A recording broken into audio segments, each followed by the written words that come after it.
خبر شامل کرتے ہیں۔ دادو خیل سے ایم پی اے امین اللہ خان نے 30 کروڑ روپے کی لاگت سے تریخیل لیفٹ ایریگیشن اسکیم کے توسیعی منصوبے کا دورہ کیا۔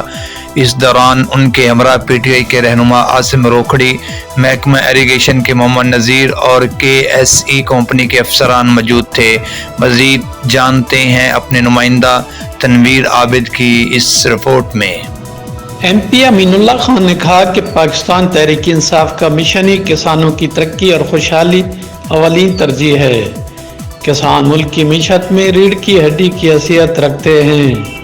ان خیالات کا اظہار ایم پی امین اللہ خان نے 30 کروڑ روپے کی لاگت سے تریخیل لفٹ اسکیم کے توسیعی کام کا جائزہ لینے کے موقع پر کیا۔ اس موقع پر ان کے ہمراہ پی ٹی آئی روکھڑی کے عاصم خان، محکمہ ایریگیشن کے محمد نذیر اور کے ایس ای کمپنی کے افسران موجود تھے، جنہوں نے تریخیل لفٹ اسکیم کے بارے میں تفصیلی بریفنگ دی۔ انہوں نے ایم پی امین اللہ خان کو بتایا کہ 30 کروڑ روپے کی لاگت سے حکومت پنجاب تریخیل لفٹ اسکیم کو اپ گریڈ کر رہی ہے۔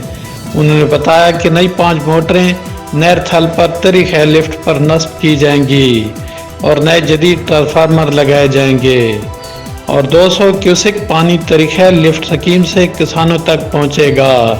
انہوں نے کہا کہ 30 کروڑ روپے کی لاگت کے توسیعی منصوبے سے تقریباً 50 لاکھ ایکڑ رقبہ سیراب ہوگا اور اس جدید اور نئی مشینری سے 200 کیوسک پانی اسکیم میں چھوڑا جائے گا۔